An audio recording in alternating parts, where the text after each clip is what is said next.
Hi స్నేహితులారా, మీకు రెండు విషయాలు మీతో పంచుకుంటా. ఒక అతను పందులు మేపుకునేవాడట. అంటే పందులను పెంచుకునేవాడు. అయితే ఆ పందులకు చాలా మంచిగా చూసుకొని, ప్రేమగా చూసుకొని, నాకు చాలా ఇష్టమని చెప్పి ఈ పందుల్ని చాలా మంచిగా బలంగా దృఢంగా చేయాలని చెప్పి పందులకు పరమాన్నం తెచ్చిపెట్టేవాడంట రోజు. అయితే రోజు పెట్టినా అవి చివరికి లాస్ట్కు మురికి కాలువలల్లా లేకుంటే గలీజ్ ఉన్న దాని దగ్గర పోయి తినేవట.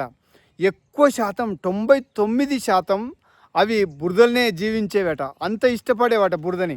ఎందుకంటే ఈయన బాధపడ్డాడంట, అరే రోజు వీటికి కడుపు నిండా నేను పరమాన్నం పెడుతున్నా, వీటికి ఎంత మంచి చూసుకుంటున్నా, ఎంత నా మనసంతా నా కష్టమంతా పెడుతున్నా, అయినా అవి బురదనే ఇష్టపడుతున్నాయి, పనికిరాని గలీజ్లో పోతున్నాయి అని బాధపడ్డాడంట. అంటే ఆయన అర్థం చేసుకున్నది ఏంటంటే, ఈ పందులకు ఎంత చేసినా ఈ పందులకు బుద్ధి అంత అని చెప్పి, పందుల స్వభావమే అంతే అని చెప్పి వీటిని ఇష్టమున్నట్టు ఇక వదిలేసినంట. లాస్ట్కు బురదల్ని ఎక్కువ ఇష్టపడ్డాయంట. అంటే దీని ద్వారా మనం నేర్చుకోవాలేందంటే, ఈ ఈ లోకంలో ఉన్న మనుషులు, మన చుట్టూ ఉన్న మనుషులలో కొంతమంది దగ్గర మనం ఎంత నీతిగా, ఎంత నిజాయితీగా, ఎంత యథార్థంగా, ఎంత సత్యంగా మనం బ్రతికినా, వాళ్ళకు ఎంత మంచిగా చెప్పినా, వాస్తవం ఇది అని చెప్పినా, వాళ్ళు పందుల్లాంటి స్వభావం గనక, బుద్ధి ఉన్నది కనుక, పందుల్లాంటి బుద్ధి ఉంటుంది కనుక వాళ్ళు బురదనే ఆలోచన చేస్తారు,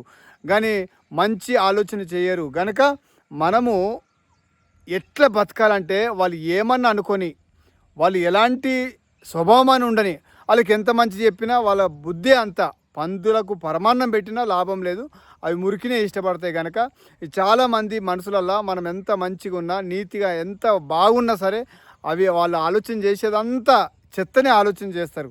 మన గురించి అపార్థమే చేసుకుంటారు.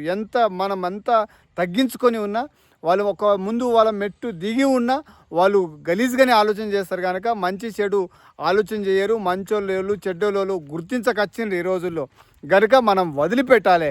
కానీ మన బతుకు సక్సెస్ కావాలంటే ఒక్కటి మనము ఇలా ఉండాలి. ఎలా ఉండాలో మీకు చూపిస్తా. ఇక్కడ దామర ఆకున్నది.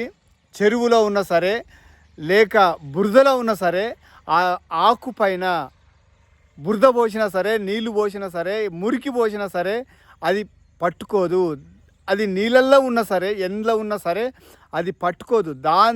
బురదలో ఉండి కూడా, అంటే ఈ లోకం మీద, మనం ఊర్లలో, మనం ఈ భూమి మీద బతికిన రోజులు మనుషుల మధ్యలో, చెడ్డోళ్ళ మధ్యలో ఉన్నా సరే, వాళ్ళ బుద్ధి మన లోపల రాకుండా, వాళ్ళు అసత్యంగా బతికినా మనం సత్యంగా బతకాలంటే ఈ దామర ఆకులాగా మనం జీవిస్తే ఖచ్చితంగా జీవితంలో గెలుస్తాం, చరిత్రలో నిలబడతాం. పక్కలను చూసి మనం అలా బుద్ధి అలాంటిదని మనం మర్చిపోవాలి తప్ప, మన బతుకు ఈ దామర ఆకులాగా ఉంటే జీవితంలో గెలిచి చరిత్రలో నిలబడ్డ వాళ్ళంతా దామరాకునోళ్ళే. ఎవరైనా సరే నీతి నిజాయితీగా ఉన్నవాళ్ళు చరిత్రలో నిలబడ్డారు. ఈ దామరాకు లాగా ఉన్నవాళ్ళు, మీరు దామరాకు మీద ఒకసారి తీసుకొని వచ్చి మీరు బురద పోసి చూడండి, దానిపైన అంటుకోదు. అది అలాగనే ఉంటుంది, ఫ్రెష్గా ఉంటుంది, ఎంత నీట్గా ఉంటుంది. అలాగే మనం కూడా ఈ సమాజంలో మనం జీవిస్తున్నాం కనుక, గలీజోళ్ళ దగ్గర కూడా ఉంటున్నాం కనుక, కొంతమంది గబ్బు ఆలోచన ఉన్నోళ్ళు, అవినీతి బురద చల్లే వాళ్ళు ఉన్నా సరే, ఎవ్వరు అవమానపరిచినా సరే, ఆడు చెడ్డోడన్నా సరే, మన మీద బురద చల్లినా సరే, ఈ దామర ఆకులాగా ఉండి మనం బతికి చూపెడదాం. దామరాకే మనకు ఆదర్శం. మనం అలాంటి జీవితం జీవించాలని నేను మనస్ఫూర్తిగా కోరుకుంటున్నా. మీకు ఈ వీడియో నచ్చితే, ఈ వీడియో ద్వారా రెండు పందిలాగా ఎంత పరమాన్నం పెట్టినా, మనము వాళ్ళ ముందు ఎంత సత్యాన్ని చెప్పినా వాళ్ళు అర్థం చేసుకోరు. పందులకు పరమాన్నం పెట్టినా లాభం లేదు. దామరాకు మీద ఎంత బురద చల్లినా అది అతుక్కోదు, అంటుకోదు, జుర్రుకోదు. గనక మన మనసు ప్రశాంతంగా ఉండాలని నేను మనస్ఫూర్తిగా కోరుకుంటున్నా. Thank you. జై హింద్. ఈ వీడియో మీకు నచ్చితే లైక్ చేయండి, షేర్ చేయండి, సబ్స్క్రైబ్ చేసుకోండి. Thank you. Jai Hind, Jai Bharat, Vande Mataram. Thank you.